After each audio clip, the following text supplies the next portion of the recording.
Welcome to another episode of The Brand Called You, a podcast and podcast show that brings you leadership lessons, knowledge, experience, and wisdom from thousands of amazing individuals from around the world. I'm your host, Ashutosh Garg, and today I have with me a very accomplished, a very young advertising marketing guru from Mumbai, India, Sahil Vaidya. Sahil, welcome to the show. Thank you so much for having me. Sahil is the co founder of The Minimalist, and he was a part of the Forbes 30 under 30. So, Sahil, let's start talking about The Minimalist. Tell me a little bit about this venture and what was your motivation to start it? Right. So we define the Minimalist as a creative solutions company, and we work with some of the largest brands in the world to create really inventive and thought-provoking work. So that's who we are in just one line. Yeah. The journey started about 7 years ago in May 2015. That is when the company officially started delivering services to its clients. But the story actually goes back by a few months even before that. So Chirag and I, Chirag is my co-founder. So the two of us were batchmates at IIT Bombay, and both of us were studying engineering. And both of us had two things in common. One was that we both were really passionate about creativity. So while he was extremely passionate about design, things like ambigrams and creating minimal designs, I was really passionate about humor. So I would just loiter around writing jokes all day, and that's literally what I would do. So both of us had this deep passion for creativity, albeit in different forms. The second thing that was common amongst the both of us was that we had really bad grades. So that sort of got us together, and we thought we anyway aren't doing anything in college in terms of academics. So why don't we see what we can do with our creativity? And while traveling with him for our internships at the end of our third year, that's when I met him. We sort of realized that what if we combine these two things and probably make a Facebook page and see where it goes. So the impetus, or sorry, rather the input was the fact that there were so many social issues happening in India and there was no one really talking about it. So we thought maybe we can combine our skill sets and maybe we can just start a Facebook page, put out really minimal designs on these social issues, some very thought-provoking and witty visuals, and let's see where it goes from there. So after coming up with 10, 15 really bad names, I came up with the Minimalist for that Facebook page because minimalism was a very niche trend back then, even globally, leave it or India. We wanted to use that to create some content that would really hit people hard and make them think. So that's literally how we started the Minimalist as a Facebook page, started putting out some very simple, witty, and thought-provoking visuals and everything that's happening in the country, and suddenly that started going viral. And that's literally how we were able to build an organic community of over 1 lakh people. And that sort of attracted a lot of brands. So they started saying, if you're doing this for fun, why don't you work for us? Amazing. And that is how in the next 2 months we ended up starting a company without even intending. So tell me, Sahil, about one or two of your interesting campaigns about a few brands. So this, what I was just describing was, of course, the pre-journey. But I think we have done a lot of interesting work for a lot of brands. Very recently, we came up with the entire crafting life proposition for Mahindra Life Spaces. So it's one of the leading real estate developers. So we have actually worked with them to sort of create a larger purpose for the brand. And we launched that via brand film. And we've been managing all of their different properties across India. So it's 1,000 crore plus brand. And this was a very good project where we actually brought out the purpose, because when you're selling homes, it's about something more. And that's very relevant in branding these days. One of the big conversations everywhere is why, or how rather, can brands be relevant? And that's what we are trying to do. You know, before just selling a product, how do you take a step back, understand why the brand exists and how it can be relevant to the consumer? We combine the two to create this proposition, which will now become an IP and go on for years and years and define the brand. So, the fact that you worked with, so many different brands, my next question to you, Sahil, is what goes into building a successful brand? There are lots of things, and probably there's no right answer to that question. But I think, like I was just defining, I think there are a few things that are very critical for a brand to sort of keep in mind. One is, of course, to understand why they are in business, right? And this is where I think a lot of brands get it wrong, right, in the first step. Not get it wrong because they don't know it, but probably because that has never been an input in everything that they are doing. So, and this typically is why you will see that a lot of new age startups and all have it very sorted, because they are entrepreneur led, founder driven. the core purpose and philosophy is very clear, or rather very clearly articulated, which sort Mhm. of becomes the brief for a marketing partner to sort of pick it up and take it ahead from there. Mm. So why a business exists beyond making money and selling stuff to its customers is paramount. And arriving at that while making it very relevant to the customer is what we really call positioning, right? So Mm. positioning is what position you occupy in the Correct. customer's mind. Mhm. It's jargon free. It's just like a word or a couple of words that come to a customer's mind when they think about your brand. Now, if Yeah. you can really capture that, make it Mm. relevant to your own purpose for existence, and Mhm. hammer that message over time, Mm. that is when really associations start forming, and that's what marketing is all about. I agree. And one of the other things that I have seen over 4.5 decades of working with brands is that brands are living beings. I mean, I've often said they're like babies. Yes, You got to keep on providing nurturing and sustenance to a child. You got to do the same thing for brands. absolutely.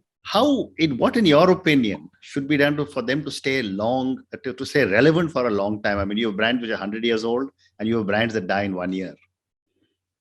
I think for a brand to stay relevant, of course, we'll be talking beyond the business aspects. Of course, the business has to stay relevant. Many brands, I think, die because the business itself became Absolutely. outdated. Yeah, yeah, But yeah. from on a brand level, I think, again, the word that you used in your question itself is the most defining element of the answer. It's being relevant to the times, relevant culturally. Hmm. As we have seen, morality and ideas shift from generation to generation. I think many brands are stuck with a principle of morals that belong to a previous generation, where they are not able to adapt to how the new people think and Hmm. what are the common lexicons or the ideas that float around, or the common Hmm. ways of getting things done by this new generation who probably are the customers of tomorrow.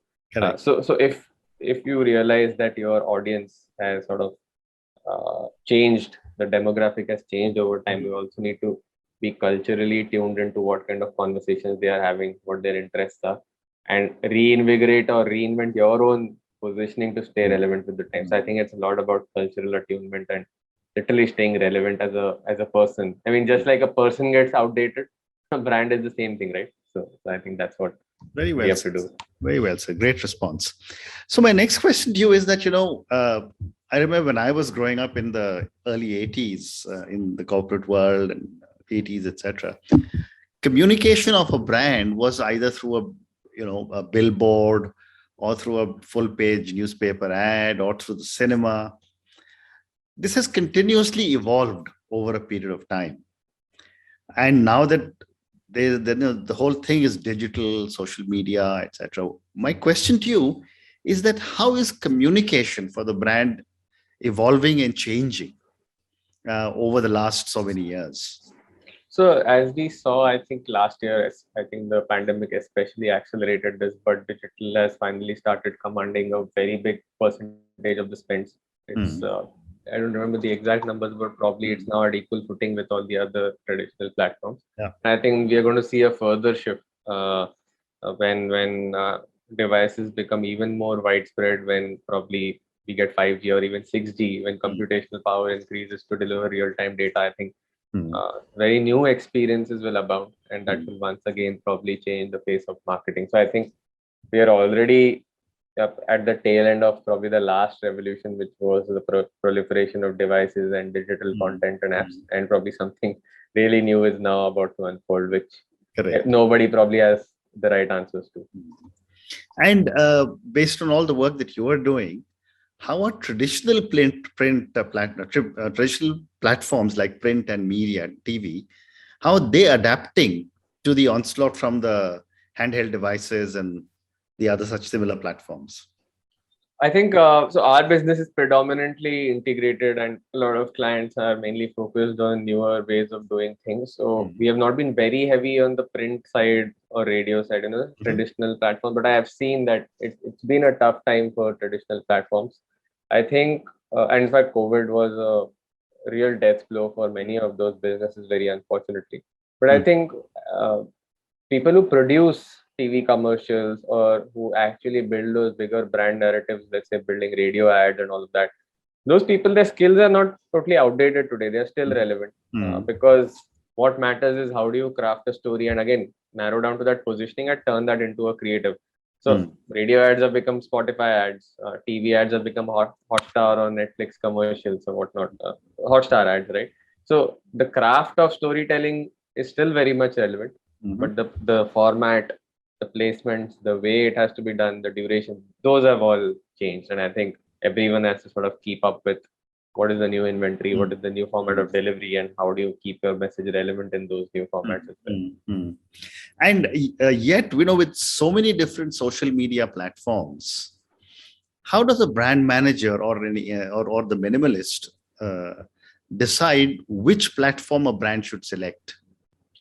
I think again it boils down to where your customers really are, both your current ones and the ones that you aspire to get on board. Mhm. And I think that predominantly dictates the agenda for your social media strategy also. Mm, In fact, if TikTok hadn't been banned, I think it would have been a very big platform, because as we are seeing from our studies and other geographies in the West, mm. TikTok is a really big platform over there, and brands are really vying to crack a TikTok strategy. All the big influencers who were big on, let's say, newsletters or Yeah, YouTubers yeah. are now having a dedicated TikTok strategy also, which I'm seeing with a lot of content creators and influencers. Mm, We might have a similar platform emerging right now in India. We don't know.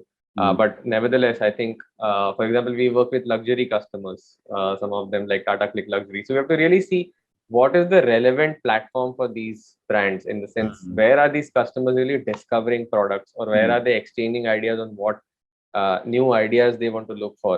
Similarly, a B2B brand that we are working with, let's say in the Europe, uh, I think that audience is very different, right? The customer journey is very different. We probably would have to do account-based marketing on LinkedIn, right? Or probably have a specific newsletter strategy for them to drive mm, curated leads. So it, mm. it depends a lot on the business objective and what that brand is trying to get from the specific niche customers. So it varies for all brands, and I think a vanilla common approach is what is not working these days, because you can't invest the same amount of energy everywhere.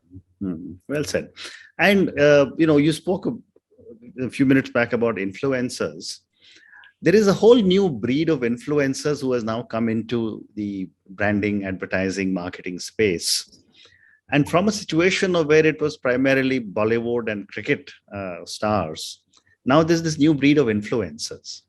How do brands react to what influencers are doing, and how are they good for the business? I think the democratization of this influencer business has been probably very good, Mm, because it has given many more people opportunities to create careers and become content creators and add relevant value to niche audiences. mm, I was just hearing someone say that creators are much more accessible for their content consumers versus a grade celebrity who is very alienating, or who's probably not very relatable.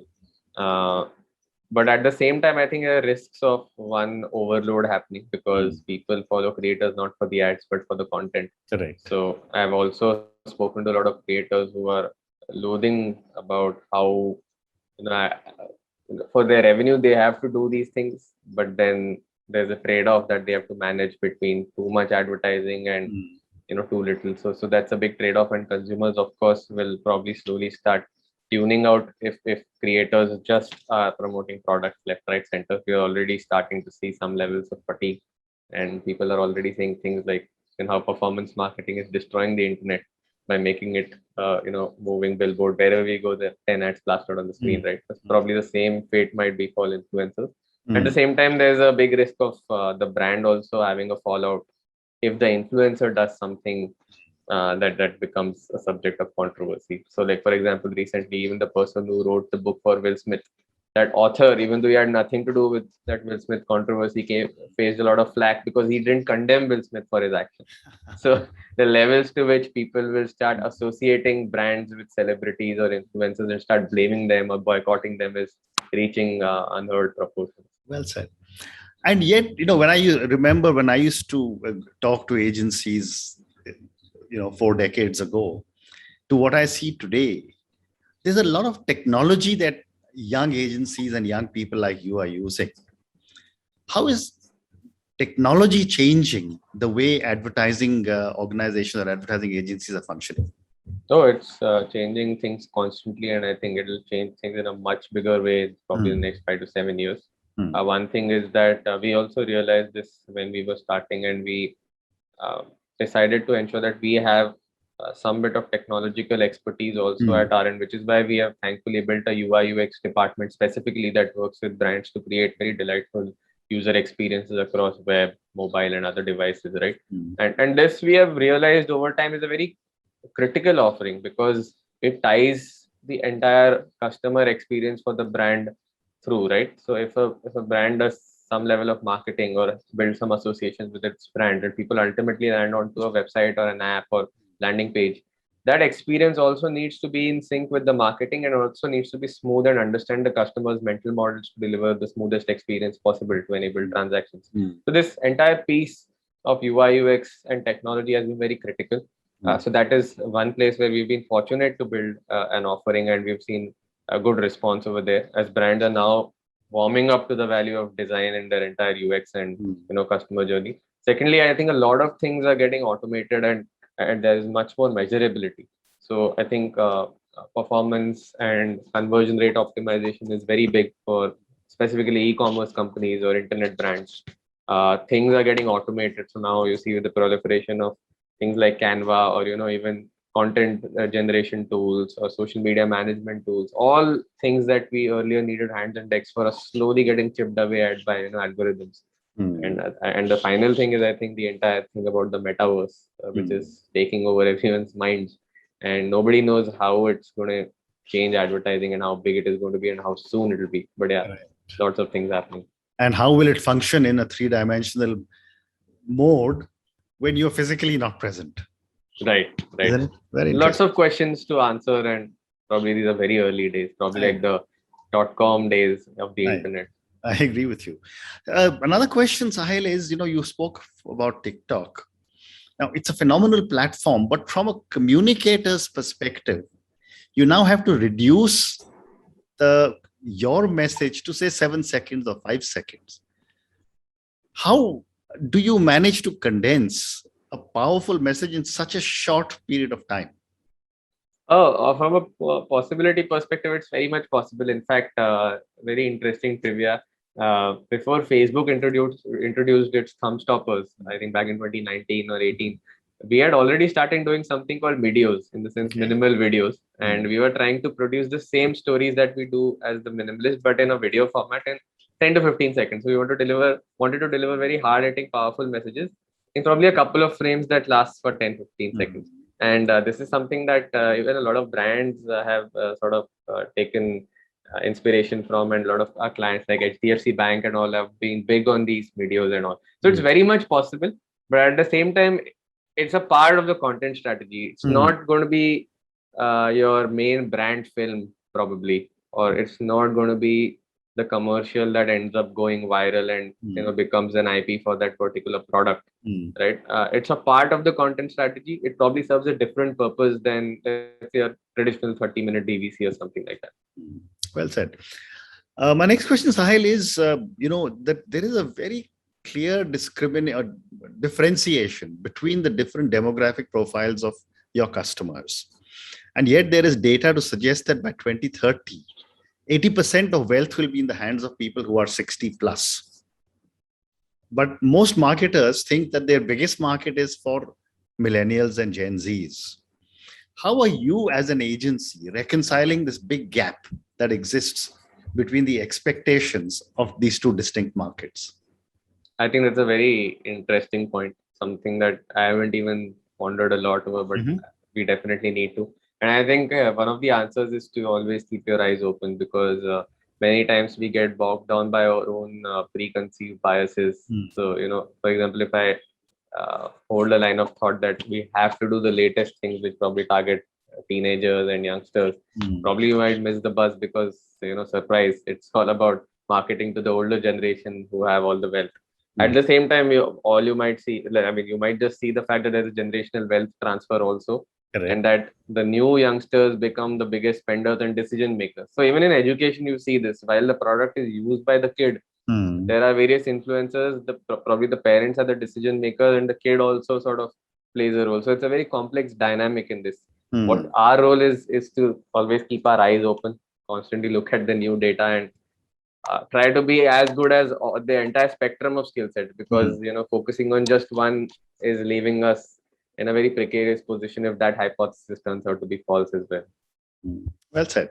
So my last question to you, and this is for the many people who will listen to our conversation, what would you say are 3 lessons our viewers and listeners should take away or could take away from our conversation today? I think, do you want me to restrict it to the world of marketing, or can it be general? No. You can talk about your own life lessons also. Okay. So in general, I think, over the last 7 years, we have had a very fortunate journey. And I think while a lot of mistakes were made, a lot of crash and burn scenarios happened, but ultimately it's been full of learnings. So a couple of points that I would like to share that helped me keep my sanity is that number one, I think reading very widely and extensively has tremendously helped me. I think a lot of entrepreneurship, and even if you're working a job, a lot of it comes down to the quality of decisions that you make. And the decisions are made in the best manner possible when you have a clear and sharp mind, right? If you're always anxious or stressed or distracted, or are inundated with really bad junk food for your mind, you can't make those good decisions. So I think one thing that is very paramount for everyone is to constantly read widely and deeply. Read across subjects, engage in interdisciplinary reading and thinking. And probably some of these subjects might not even seem like they have immediate value, but they do. Subjects like history or philosophy or science or mathematics, or even biographies of business leaders. There's so much to learn. There's so much ignorance in the world, but somehow we are probably not, reading as much as we should. So I think that's number one advice. Correct. In fact, just a meta thing, I don't even like giving advice. So number two thing is to really know where you should take your advice from.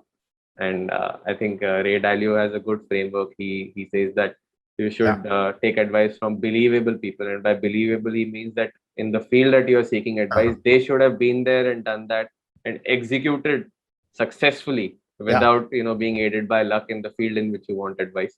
And triangulate with 3-4 believable people when you're taking advice. So I think one part of this is also to know whom to take advice from and whom not to take advice from, because a lot of the time people are playing different games. You might be, for example, I run a services business. If I take advice from a very high growth, 10x growth tech startup who's raising boatloads of money, probably his advice will be very good, but not really relevant for me. He's playing a different game. I'm playing a different game. So that's number two. And number three, I think very important is to just meditate. And understand the human condition, understand the nature of impermanence, and that'll help you become equanimous and not take things too seriously, because ultimately we're all going to die. Amazing. So what amazing advice. What amazing advice. And Sahil, on that note of read widely, take advice from people who you can believe. And the third one is to meditate. Thank you so much for speaking to me. Thank you for speaking to me about the Minimalist, about your amazing journey, about what went into building the Minimalist. Thank you for speaking to me about digital marketing, advertising, communication, and thank you for your great lessons. Thank you again, and good luck. Thank you so much. It was a pleasure. Thank you.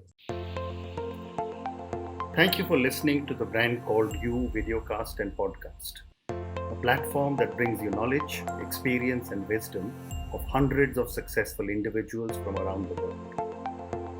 Do visit our website www.tbcy.in to watch and listen to the stories of many more individuals. You can also follow us on YouTube, Facebook, Instagram, and Twitter. Just search for the Brand Called You.